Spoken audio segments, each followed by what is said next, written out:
Muy buenas a todos, ¿qué tal? ¿Cómo estamos? Aquí otra clase más, esta es la número 9, o eso creo, y hoy voy a hablar en concreto de una ayuda ergogénica de las más estudiadas y que en deportistas de resistencia hemos visto grandes beneficios, que en este caso, como no, es la cafeína. Os voy a contar qué beneficios tiene, cómo funciona, cuándo debemos de tomarla, qué dosis, en qué formatos las podemos encontrar. Y además este 2024 salió un nuevo metaanálisis resolviendo las dudas típicas de deportistas que están relacionadas con la cafeína. Así que voy a hacer un pequeño repaso de todas esas dudas para poderos ayudar lo máximo posible. Bien, antes que nada recuerda que este es el curso de alimentación para el maratón. Por lo tanto, mi consejo es que veas todas las clases anteriores, esta es la número 9. ¿Por qué? Porque tiene un orden bastante correlativo, ¿vale? Es decir, empecé hablando de la alimentación del día a día, hablé de tasa de sudoración, también he hablado de ingesta de hidrato de carbono, de hidratación, etcétera, ¿vale? Y ahora toca el turno de la cafeína, así que échale un vistazo a los vídeos que ahí tienes mucha información muy interesante. Así que nada, vamos al lío, yo os cuento en concreto qué es la cafeína. La cafeína la definimos como un alcaloide, ¿vale? Es una sustancia que tiene bastante evidencia científica y que nos ayuda en algunos aspectos. ¿Qué beneficios tiene? Tiene beneficios incluso para la salud. ¿Por qué? Porque se ha comprobado que es, por ejemplo, un antioxidante. Pero en tema de rendimiento deportivo se ha visto que reduce la fatiga, es decir, retrasa el momento de aparición de este problema, es decir, que incluso podría prevenir calambres musculares, por ejemplo. También baja la percepción del esfuerzo, que esto en deportistas de resistencia es un punto bastante importante y sobre todo si estás preparando un maratón. Mejora también la activación muscular y se ha relacionado también con un pequeño ahorro de energía, ya que nos hace utilizar menos glucógeno como fuente de energía y mejora nuestra capacidad de obtener energía a partir de la fuente de grasa, ¿vale? Este es el beneficio que menos me gusta hablar sobre la cafeína porque tampoco hay tanta evidencia para ello y no es el punto más importante. Pero nos puede beneficiar como deportistas de resistencia en el hecho de que retrasa la fatiga y nos baja la percepción del esfuerzo. Por lo tanto, en pruebas de larga duración, como es el caso del maratón, nos puede ayudar muchísimo. Hay un punto muy importante sobre la cafeína. Es bastante genético su efecto, ¿vale?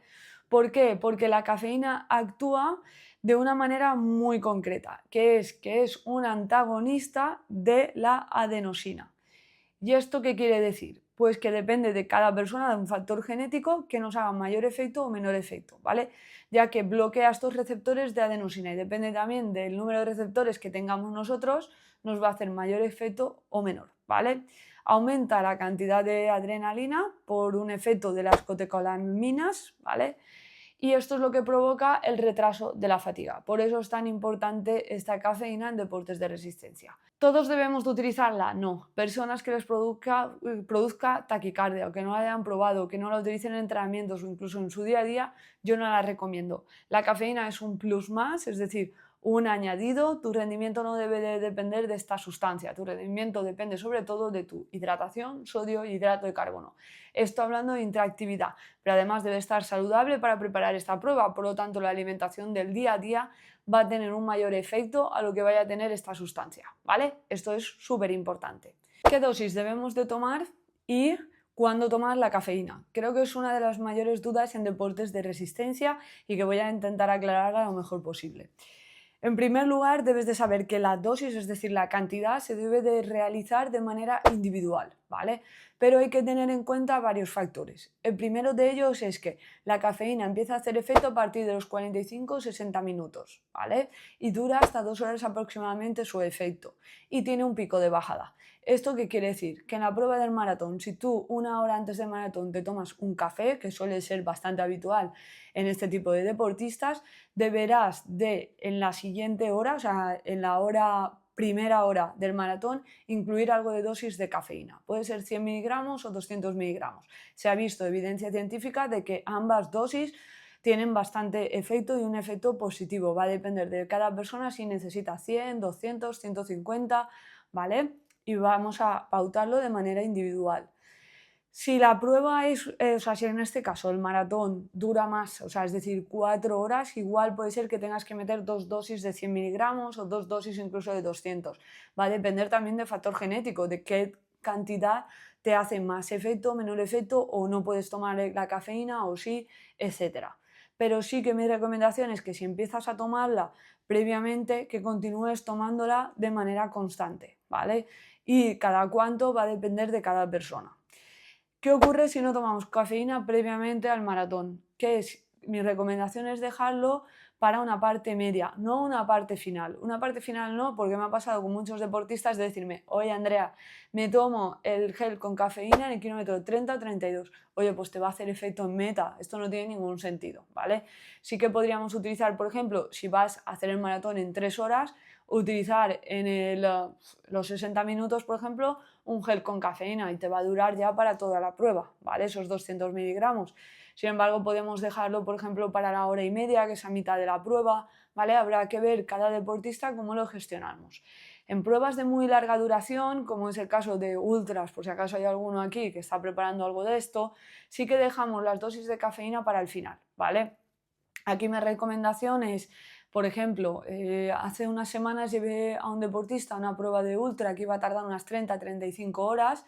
Aquí las últimas 10-12 horas estuvimos pautando cafeína, ¿vale? Con un máximo de 1200 miligramos, ¿vale? No podemos superar esta dosis en 24 horas. ¿Por qué? Porque se considera ya una sustancia tóxica, ¿vale? Entonces esto hay que pautarlo con cuidado. Si pautamos 100 miligramos cada 2 horas o 200 miligramos cada 2-3 horas, ¿vale? Y aquí es muy importante y saber qué suplementos estamos utilizando. Dicho todo esto, y habiendo aclarado un poco el tema de la dosis, ahora os cuento cómo debemos de aportar esa cafeína. Para mí, yo en mi opinión, hay dos maneras bastante efectivas de aportarlas en el maratón. Una es mediante los geles deportivos, porque ya que te tomas el gel metes la dosis de cafeína, pero otra forma también fácil sería con cápsulas, ¿vale? Con cápsulas de cafeína sabemos exactamente cuánta estamos aportando. Y además hay cafeínas, como es una cafeína anhídrida, que bueno, os dejaré en la descripción del vídeo enlaces a comprar cafeína, que hay algunas que es de energía sostenida que hablan, que es decir, que te va aportando esa cafeína poco a poco y no es de golpe, ¿vale? Entonces hay diferentes formatos y diferentes maneras de aportarla.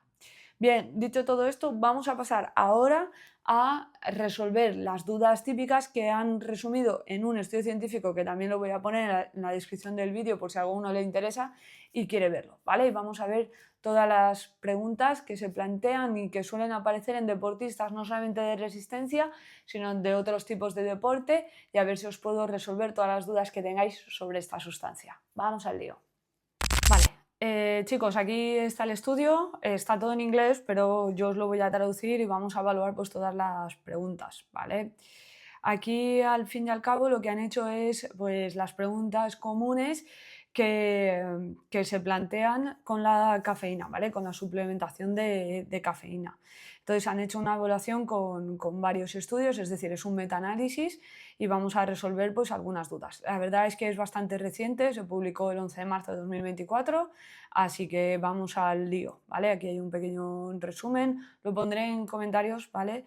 Y comentarios no, perdón, en la descripción del vídeo y vamos a resolver todo. Vamos al lío. La cafeína deshidrata en reposo. Aquí os voy a hacer yo un pequeño resumen, que es que los estudios científicos sugieren que una dosis moderada de unos 3 miligramos por kilo de peso o aproximadamente 250-300 miligramos al día no deshidrata, ¿vale? No aumenta el volumen urinario en consumidores habituales, ¿vale? Sin embargo, dosis más altas de unos 500 miligramos puede incluir algo de diuresis aguda, ¿vale? Pero el consumo típico de cafeína es menor, o sea, el consumo típico de cafeína en nuestro día a día no supera los 3 miligramos por kilo de peso y no suele superar los 300 miligramos, ¿vale? O es la recomendación que solemos pautar, ¿vale? ¿Qué ocurre, sin embargo, durante el ejercicio? Que es la segunda pregunta, ¿vale? Que es la cafeína deshidrata durante el ejercicio. La cafeína no afecta negativamente a la retención de líquidos después del ejercicio, ¿vale? Cuando se consume de manera adecuada. Es muy importante que el consumo sea positivo. y la tasa de sudoración o la estrategia de hidratación va a ser mucho más importante que si la cafeína va a deshidratarnos. También el consumo de hidrato de carbono. Por lo tanto, es mucho más importante enfocarnos en cómo es nuestra tasa de sudoración, saberla calcular, que de hecho esto es el primer paso que hago yo siempre en el programa Alimenta tu meta con todos mis deportistas, es, oye, vamos a calcular tasa de sudoración, vamos a ver cuánto deberías de beber por hora, cuánto sodio debes de aportar por hora y cuánto hidrato de carbono. Por lo tanto, el efecto que va a hacer esta cafeína de deshidratación no tiene ningún impacto negativo, ¿vale? Si cubrimos nuestras necesidades de hidratación. Siguiente pregunta, que es bastante típica también, si la cafeína reduce el peso y la masa grasa, ¿vale? ¿Por qué? Porque se ha utilizado muchas veces con este objetivo, sobre todo en deportes no de resistencia, sino en deportes de fuerza. Se ha visto que la cafeína puede aumentar la oxidación de grasa durante el ejercicio, especialmente en individuos sedentarios o no entrenados. Sin embargo, los efectos a largo plazo sobre la pérdida de peso son inconsistentes y pueden depender de otros compuestos termogénicos combinados con la cafeína, que es lo que suele pasar con este tipo de suplementos, ¿vale? Entonces, en mi opinión, y según lo que resumen aquí, la cafeína utilizada como efecto de pérdida de peso, pérdida de grasa, no tiene mucho sentido, aunque sí que tiene un aumento en la oxidación de la grasa, que esto nos puede beneficiar en deportes de resistencia, es decir, nos ayuda a utilizar la grasa como fuente de energía y vamos a ahorrar glucógeno, que es uno de nuestros mayores problemas. Pero utilizarla con el objetivo de perder peso o grasa no tendría sentido. Ya sabéis, si me habéis oído hablar en otros vídeos, que para mejorar composición corporal, es decir, bajar de peso, perder porcentaje de grasa, lo principal será provocar un déficit calórico, además de muchas otras cosas. Pero el principal, no objetivo, sino la principal consecuencia, la principal ayuda a ello es este déficit. Bien, siguiente pregunta. A ver. La cafeína afecta al rendimiento de la parte superior del cuerpo frente a la parte inferior del cuerpo de manera diferente. La verdad que es algo que preocupa en otros deportes, no tanto en deportes de resistencia. Pero bueno, aquí os lo comento, los efectos ergogénicos de la cafeína sobre la fuerza de la parte superior e inferior del cuerpo depende de la dosis, el tamaño del grupo muscular y el tipo de actividad. No hay una clara preferencia en una parte del cuerpo u otra, ¿vale? Entonces esto no es bastante concluyente y no tiene mucha relación. Siguiente pregunta. ¿Existe relación entre la cafeína y la depresión? La relación entre la cafeína y la depresión es bastante compleja, ¿vale? El consumo moderado puede mejorar el estado de ánimo y aumentar en ciertos neurotransmisores, pero el consumo excesivo puede exacerbar la ansiedad o trastornos de sueño, factor de riesgo de la depresión o otras enfermedades mentales que aquí no nombra, pero yo es algo que sí que he visto en otros estudios científicos. Entonces, algún tipo de depresión o enfermedades mentales sí que podría ser un problema la utilización de cafeína. Entonces, aquí un poco con cuidado y ver en qué momento o cuándo la podemos utilizar. Por ejemplo, sí que mejora la capacidad de concentración, nos puede ayudar también en el trabajo, ¿vale? Entonces aquí vamos a individualizarlo en este contexto. Bien, siguiente. ¿El consumo excesivo de cafeína puede ser mortal? Sí. La cafeína tiene una toxicidad que aproximadamente es a los 1200 miligramos y es extremadamente alta, ¿vale? Que estaríamos hablando de unos 367 miligramos por kilo en ratas se ha visto, ¿vale? Lo que hace que sea una dosis letal en humanos sea un poco improbables, ¿vale? A través de bebidas, pero la ingesta diaria no debería de superar los 400 miligramos en personas sedentarias. En rendimiento intentamos que no supere los 800 miligramos, ¿vale?